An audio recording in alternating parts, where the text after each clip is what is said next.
इसके अलावा दतिया की बात करें तो जिस तरह से कांग्रेस प्रत्याशी लगातार बढ़त बनाए हुए हैं, कार्यकर्ता भारी उत्साहित हैं। दतिया की जीत उनके लिए किसी अमृत से कम नहीं। कार्यकर्ताओं में गिरते मनोबल के बाद इस जीत ने जोश भर दिया है। कांग्रेस कार्यकर्ताओं ने मिठाई बांटकर, ढोल नगाड़ों पर नाच गाकर खुशी जाहिर की। कांग्रेस कार्यकर्ताओं ने कहा कि जिस तरह वो दतिया से जीत रहे, आने वाले समय में पूरे प्रदेश में कांग्रेस का झंडा एक बार फिर से लहराएगा। और मकरंद हमारे साथ जुड़े हुए। मकरंद, कितनी बड़ी ये जीत कांग्रेस के लिए, जरा बताइए दर्शकों के लिए, और साथ ही क्या वजह आपको समझ में आती है? क्या भीतरघात सबसे बड़ी वजह रही भारतीय जनता पार्टी को यहां से जो हार मिलती हुई नजर आ रही है उसके लिए?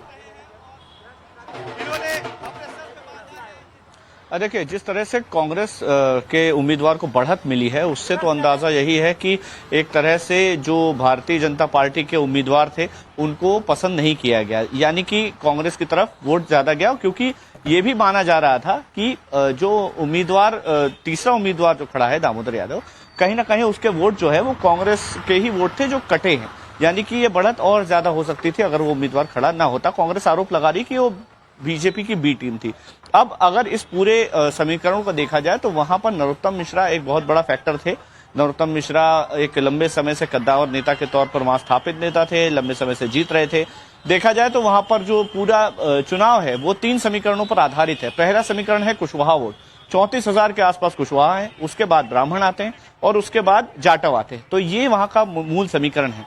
कहा जाता है कि कुशवाहा वोट जिस तरफ शिफ्ट होता है वहीं जीत होती है। तो यहाँ पर जो चीज समझ में आ रही है, अभी तक जो आकलन बीजेपी का है कि वो वोट जातिगत रूप से मैनेज नहीं कर पाए हैं, और कहीं ना कहीं जो नरोत्तम मिश्रा का ना होना उस समय चुनाव के उम्मीदवार के तौर पर एक बहुत बड़ा समुदाय है, क्योंकि व्यक्तिगत नरोत्तम मिश्रा की छवि बहुत बेहतर थी। अब यहाँ पर बीजेपी का जो सर्वे था जिसमें नरोत्तम मिश्रा हारते हुए नजर आ रहे थे, तो वहां पर एक चीज देखा जाए तो बीजेपी ही कमजोर हो रही थी पिछले कुछ समय से, और शायद यही वजह थी कि पार्टी ने नरोत्तम मिश्रा को साइड करके आशुतोष तिवारी को टिकट दिया, क्योंकि नरोत्तम मिश्रा की लोकप्रियता तो गिर ही रही थी, साथ ही साथ वहां पर बीजेपी की साख को भी लगातार नुकसान हो रहा था, और यही वजह थी कि नरोत्तम मिश्रा को वहां से चेंज किया गया। अब जो प्रयास बीजेपी की तरफ से किए गए, जाहिर है वो नाकाफी रहे, और जो उम्मीदवार है कांग्रेस के उम्मीदवार है वो अब जीत की तरफ बढ़ रहे हैं। अभी फिलहाल जो ये पूरा घटनाक्रम हुआ है, इसके बाद बीजेपी जरूर इस पूरे बात को लेकर मंथन करेगी कि वहां पर ऐसे क्या फैक्ट्स रहे जिसकी वजह से हार का सामना करना पड़ा। एक और बात है, नरोत्तम मिश्रा के ही जो पुराने साथी थे वो भी पार्टी छोड़कर गए, अवधेश नायक, और जब वो पार्टी छोड़ करके गए पिछले चुनाव में 2023 में, तो माना जा रहा था कि एक बहुत बड़ा एक वोट बैंक था जो उनकी वजह से शिफ्ट हो गया था, और उसी वजह से नरोत्तम मिश्रा पिछली बार 7,000 से चुनाव हारे थे।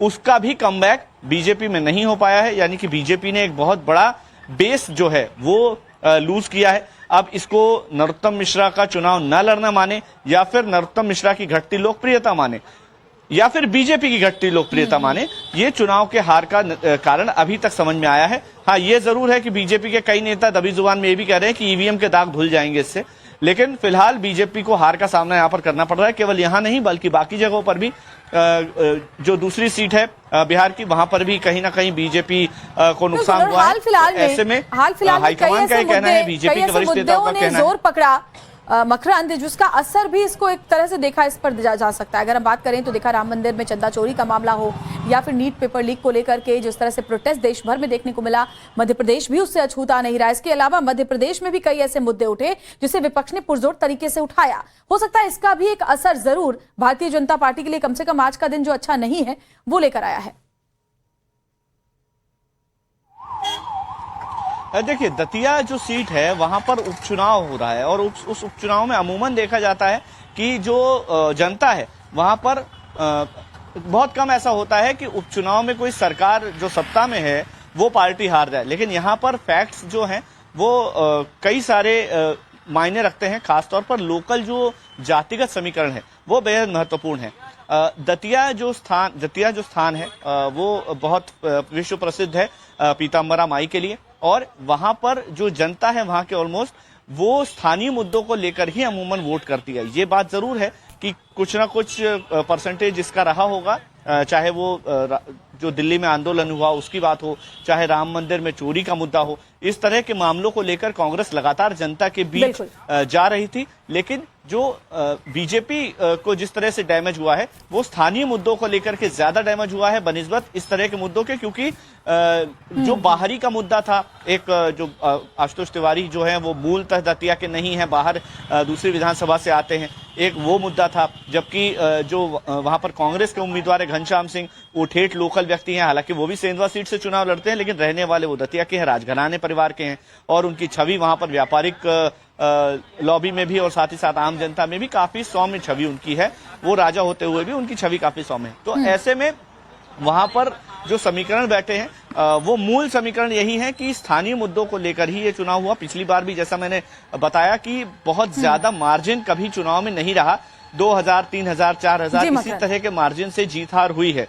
ये पहली बार बहुत लंबे समय के बाद होगा कि इतने लंबे मार्जिन से किसी उम्मीदवार ने जीत दर्ज की। बिल्कुल, तो जनता ने अपना मैंडेट बिल्कुल साफ और स्पष्ट यहाँ पर दिया है पार्टी के प्रति। और भारतीय जनता पार्टी को दतिया से झटका लगता हुआ नजर आ रहा है। मकरंद, आप बने रहिए हमारे साथ, क्योंकि बिहार में भी ऐसा ही हुआ है। बिहार की जनता ने बीजेपी को संदेश दिया। पीके कह रहे हैं, देखिए पीके लगातार बढ़त बनाए हुए हैं, और पीके ने बात करते हुए मीडिया से कहा कि बिहार को अच्छी लीडरशिप मिलनी चाहिए, बिहार में अच्छे व्यक्ति को सीएम बनाया जाए, जाति के नाम पर वोट ना मांगा जाए, बिहार से युवाओं का पलायन हो, ये जरूरी है।